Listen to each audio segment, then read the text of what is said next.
Ya, salam sejahtera sahabat Makanan Rohani Sehat Channel. Berjumpa kembali dengan saya Pendeta Fardi Umbai di tema Alkitab Terbuka, topik kebenaran Tuhan yang menyelamatkan di bagian yang keempat ini. Ya, bagian yang keempat ini dengan judul yang pertama, Allah disembah dalam kebenarannya. Yang kedua, di dalam iblis tidak ada kebenaran. Nah, saudara, ya, yang belum memberi subscribe, silahkan di subscribe dulu ya, supaya kita semakin bersemangat untuk membagi kebenaran firman Tuhan, karena didukung oleh sahabat Makanan Rohani Sehat Channel dimanapun berada. Kita masuk di bagian yang pertama, ya. Bagaimana kita menyembah Allah? Kita harus menyembah Allah itu di dalam kebenarannya. Jangan kita menyembah di dalam kebenaran kita sendiri. Apa maksudnya? Nah, kita lihat dulu di Mazmur pasal 24. Ya, kita buka Mazmur pasal 24. Kita lihat dulu. Mazmur pasal 24 ayat 3 sampai 5 ya. Saya bacakan. Siapakah yang boleh naik ke atas gunung Tuhan? Siapakah yang boleh berdiri di tempatnya yang kudus? Orang yang bersih tangannya dan murni hatinya, yang tidak menyerahkan dirinya kepada penipuan, dan yang tidak bersumpah palsu. Dialah yang akan menerima berkat dari Tuhan dan keadilan dari Allah yang menyelamatkan dia. Haleluya. Saudara, berbicara siapakah yang boleh naik ke atas gunung Tuhan, maksudnya adalah siapakah yang boleh datang kepada Tuhan, beribadah kepadanya dan menyembah kepadanya. Ya. Firman Tuhan oleh pemazmur ini berkata, yaitu orang yang bersih tangannya dan murni hatinya, yang tidak menyerahkan dirinya kepada penipuan dan yang tidak bersumpah palsu. Dialah yang akan menerima berkat dari Tuhan dan keadilan dari Allah yang menyelamatkan dia. Nah, saudara, kita beribadah kepada Tuhan atau kita menyembah Tuhan itu kita perlu hidup dalam kebenaran Tuhan. Ya, kebenaran Tuhan adalah firman Tuhan yang mengatur bagaimana kita bersekutu dengan Tuhan, bagaimana kita hidup mengikuti Tuhan, bagaimana kita hidup beribadah kepada Tuhan, dan bagaimana kita hidup dengan sesama di tengah-tengah dunia ini, saudara. Kita perlu hidup dalam kebenaran Tuhan, karena kehidupan kita itu sesungguhnya adalah ibadah kita, penyembahan kita kepada Tuhan. Nah, oleh sebab itu kita perlu hidup dalam kebenaran Tuhan. Kita lihat di dalam Injil Yohanes pasal 4, saudara. Injil Yohanes pasal 4 ayat yang ke-24 berkata, Allah itu roh, dan barang siapa menyembah dia, harus menyembahnya dalam roh dan kebenaran. Apa maksudnya dalam roh kebenaran? Yaitu dengan hati yang bersih, yaitu dengan hidup yang benar dalam tuntunan Roh Kudus atau hidup dalam roh. Artinya hidup tidak dalam kejahatan, hidup tidak di dalam dosa. Lalu bagaimana kalau kita berbuat jahat dan kita jatuh ke dalam dosa? Tuhan Yesus selalu menyediakan pengampunannya sampai hari ini, ya. Ketika kita masih ada nafas, sebelum Tuhan Yesus datang ke dunia ini, Tuhan masih terbuka kasih karunia-Nya untuk mengampuni. Sebab itu jika kita jatuh dalam dosa, mari segera bangkit dan bertobat dan tinggalkan dosa itu, supaya kita hidup dalam kebenaran Tuhan.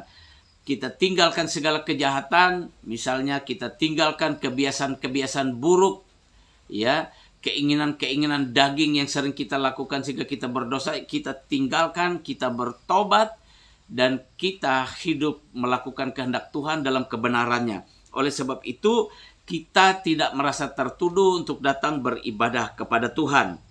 Karena kita perlu dan harus, karena sesuai dengan firman Tuhan, kita harus menyembah Allah itu dalam roh dan kebenaran. Kemudian saudara, di dalam iblis, ini judul yang kedua, di dalam iblis itu tidak ada sama sekali kebenaran, saudara.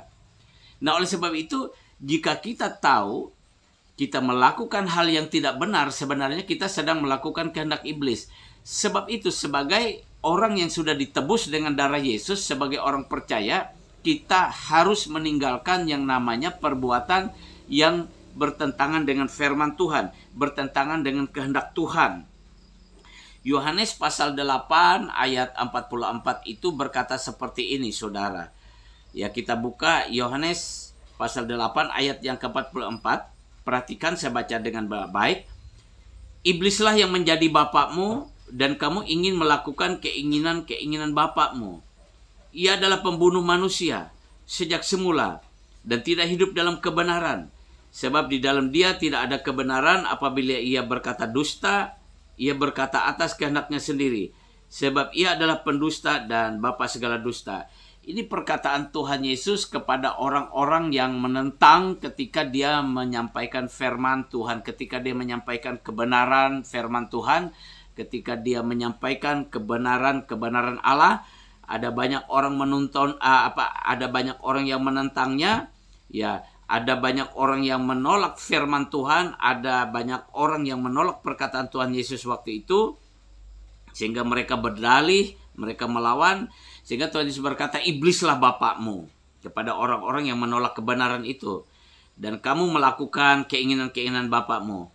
Ia adalah pembunuh manusia sejak semula, dan tidak hidup dalam kebenaran, sebab di dalam dia tidak ada kebenaran. Jadi Tuhan Yesus telah berfirman, bahwa di dalam iblis itu tidak ada kebenaran, dan iblis adalah bapa segala dusta. Jadi dusta itu adalah bukan kebenaran. Mungkin dustanya baik, bahasanya baik, ya, kalimatnya baik, nampaknya baik. Tapi sepanjang itu bertentangan dengan kebenaran firman Tuhan, itu adalah dusta. Misalnya seperti ini, saudara. Engkau disakiti oleh seseorang. Nah, lalu ada seorang kawanmu menasihati, balas, dia kan sudah menyakiti kamu, ya kamu harus membalas supaya kamu tidak sakit hati. Ya, supaya kamu tidak merasa kalah, supaya kamu tidak kalah. Nampaknya secara manusiawi, ya secara kedagingan kita nasihat ini bagus. Tetapi setelah dicek dengan firman Tuhan bahwa membalas itu tidak disuruh oleh Tuhan. Tuhan memerintahkan kita untuk mengampuni dan memaafkan. Jadi yang benar adalah perkataan Tuhan atau firman Tuhan. Sebagai orang yang sudah ditebus dan diselamatkan oleh Tuhan Yesus, kita harus memutuskan menuruti apa yang Tuhan kehendaki. Artinya kita mengampuni dan jangan membalas kejahatan dengan kejahatan, kata Tuhan Yesus. Nah, kemudian kita bisa minta kekuatan dari Tuhan Yesus untuk mampu mengampuni, untuk tidak membalas kejahatan, dan kita hidup sesuai dengan kebenaran firman Tuhan. Itu maksudnya, saudara, supaya kita tetap dapat menyembah Tuhan di dalam kebenarannya.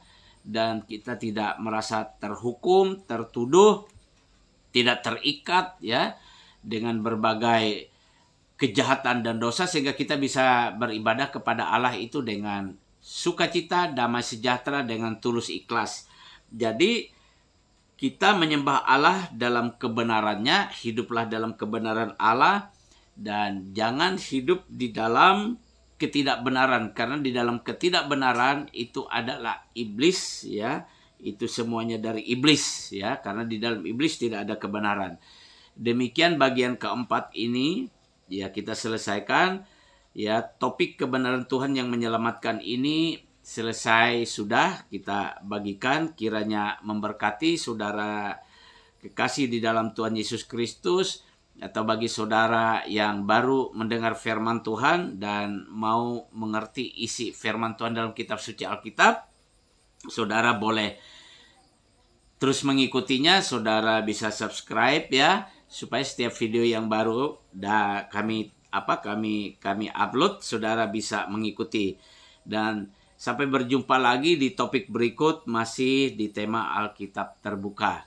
Ya, Tuhan Yesus memberkati kita semuanya, dan sampai berjumpa di topik mendatang. Tuhan Yesus memberkati. Salam.